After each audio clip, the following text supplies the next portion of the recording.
Hello hello! On se retrouve aujourd'hui pour parler sorties, puisque j'avais envie de vous parler de toutes les sorties qui me font énormément envie entre septembre et octobre.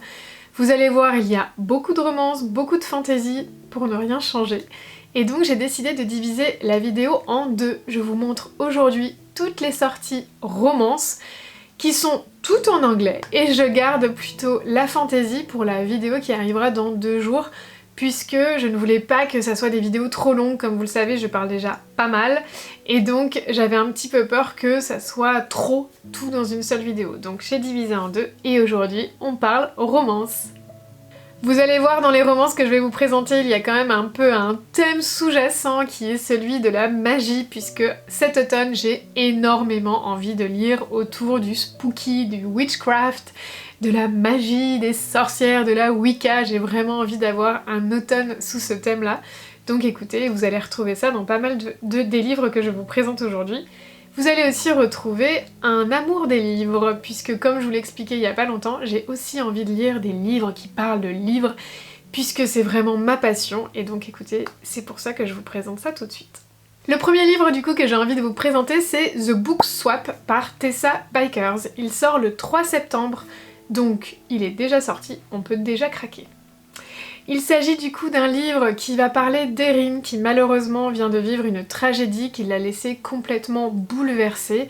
Et donc dans cet état d'esprit un petit peu clair, elle va malencontreusement faire une donation à sa bibliothèque du quartier et inclure son livre préféré, annoté, surligné de toutes les couleurs, et donc son livre doudou qui est donc Ne tirez pas sur l'oiseau moqueur. Dévastée par cet abandon de livre non voulu, elle va se présenter une semaine plus tard à la bibliothèque pour se rendre compte que le livre lui est revenu avec des annotations supplémentaires. Une personne, semblerait-il, a emprunté les livres et décidé de répondre à Erin par le biais de son propre livre. À partir de là, va s'en suivre une relation à travers les livres entre ces deux personnages, et donc écoutez, je l'espère, une jolie romance pour cette Erin qui malheureusement, semble-t-il, commence le livre dans une bien mauvaise posture. C'est un livre qui me fait bien évidemment énormément envie puisqu'il me fait beaucoup penser à Dash and Lily, qui est donc une série Netflix sur le thème de Noël que j'ai énormément aimé, et donc bah écoutez, je me suis demandé si j'allais pas retrouver au sein de ce livre un peu les mêmes émotions.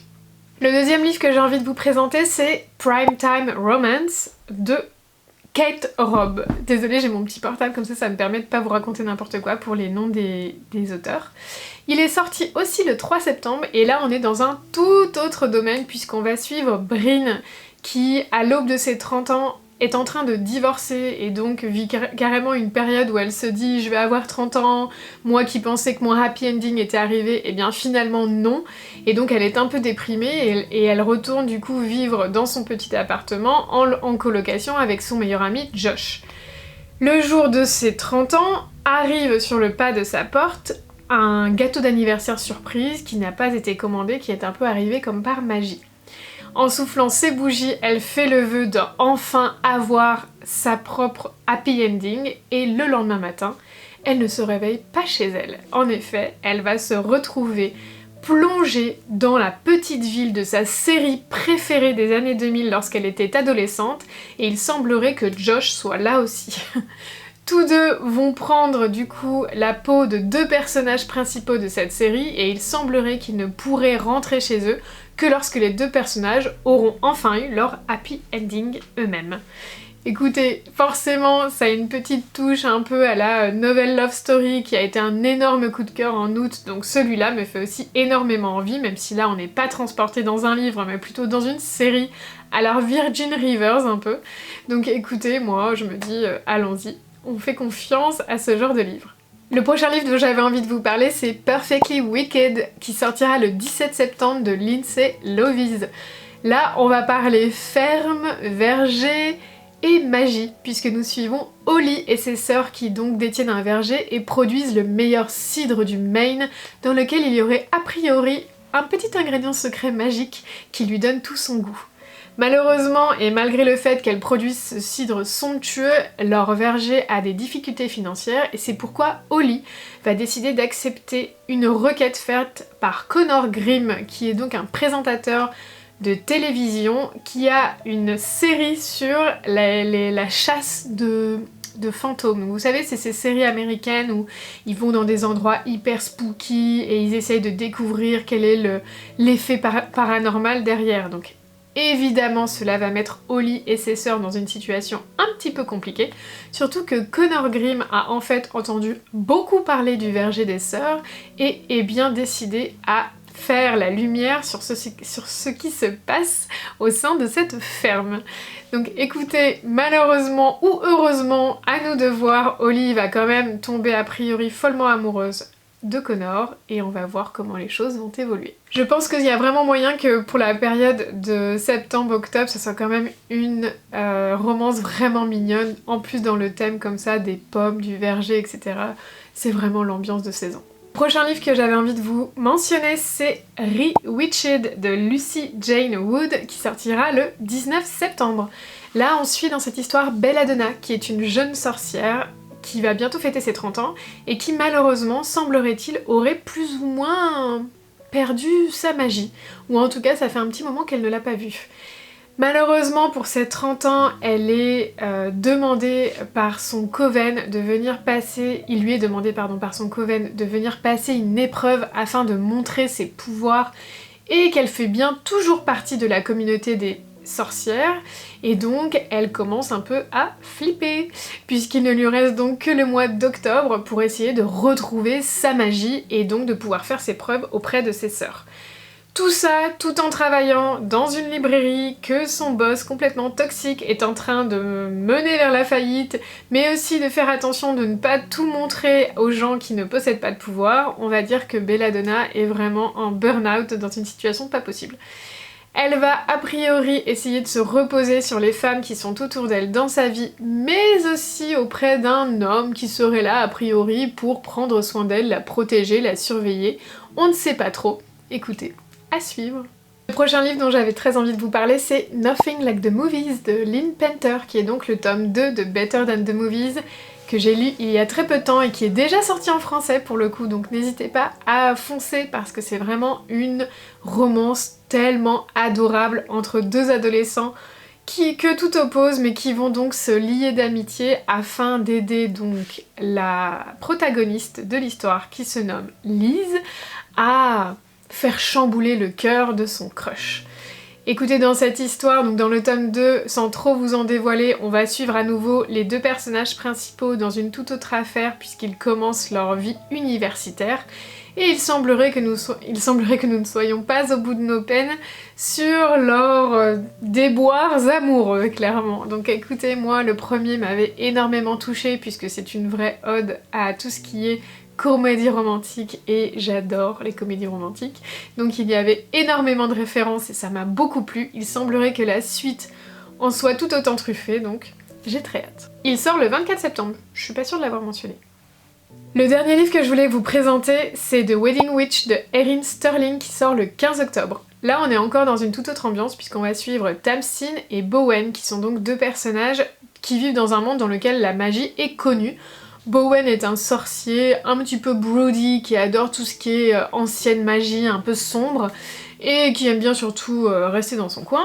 Et Tamsin qui donc est une jeune femme sans pouvoir, mais qui a une petite boutique qui sert à vendre des artefacts magiques aux gens qui en ont des pouvoirs. Il semblerait que ces deux-là se retrouvent invités dans le même mariage au fin fond du pays de Galles, donc ça vous donne un petit peu l'ambiance, et se rencontrent au sein de cette fête. Tamsin est absolument transportée puisque Bowen semble être son crush depuis un bon petit moment, mais malheureusement un imbroglio, une mauvaise aventure, on ne sait pas trop ce qui leur arrive, fait qu'un mauvais sort est lancé, et les deux personnages se retrouvent dans le même manoir en 1957, au sein aussi d'un mariage. Ils vont donc devoir faire équipe afin de pouvoir retourner dans le présent et reprendre leur petite vie quotidienne. Écoutez, ça va être encore un petit Grumpy Sunshine. Par contre, ce que je trouve être sympa, c'est que pour une fois, on n'est pas sur une sorcière et un humain. Il semblerait qu'on soit sur une humaine et un sorcier. Donc ça promet des étincelles entre ces deux-là. Ensuite, j'ai inclus 2 livres qui ne sont pas des romances à proprement parler, mais qui ont ce petit thème un peu cosy dont j'avais envie de parler avec vous. Le premier, c'est donc What We Sacrifice for Magic, qui sortira le 24 septembre et qui est de Andrea Jo Dewar. On suit dans cette histoire la famille Watry Rider qui vit en 1968 dans le Minnesota, dans une petite ville, et qui est donc une famille de sorciers qui aide sa communauté. Donc c'est-à-dire que tout le monde les apprécie, tout le monde sait aussi que ce sont des sorciers et viennent leur demander de temps en temps des sorts, des enchantements pour les aider dans leur vie quotidienne, dans leurs chants, etc. Donc on va dire que la magie est connue et que ce n'est pas un souci. Pour autant, nous allons suivre la vie d'Elisabeth et ses questionnements, puisqu'Elisabeth est l'aînée et doit donc reprendre à un moment donné la place de matriarche au sein de cette famille pour remplacer sa grand-mère Magda. Pour autant, Elisabeth n'est pas sûre que cette vie toute tracée, où on sait déjà qu'elle doit épouser, on sait quelle est la place qu'elle doit prendre, et surtout la tonne de responsabilités qui va lui tomber sur les épaules, eh bien, soit vraiment faite pour elle. Donc dans ce livre, on va suivre Elisabeth, qui traverse en fait cette période de l'âge où elle se dit mais en fait, est-ce que tout ça est vraiment fait pour moi et est-ce que c'est le chemin que j'ai vraiment envie de prendre? Donc écoutez, il y a quand même une ambiance, je trouve, un petit peu de saison, donc moi, celui-là, il me fait aussi pas mal envie. Le dernier livre que j'avais envie de vous présenter, qui me fait très envie, c'est The Crescent Moon Tea Room de Stacy Sievinski, qui sortira le 1er octobre. On suit dans cette histoire 3 sœurs, Anne, Béatrice et Violette, qui détiennent un petit magasin de thé, puisque ces 3 sœurs sont clairvoyantes et lisent dans les feuilles de thé. Mais un jour, il semblerait que leur coven les informe que la divinatrice de la ville ait perdu ses pouvoirs et que cela chamboule complètement l'ordre des choses.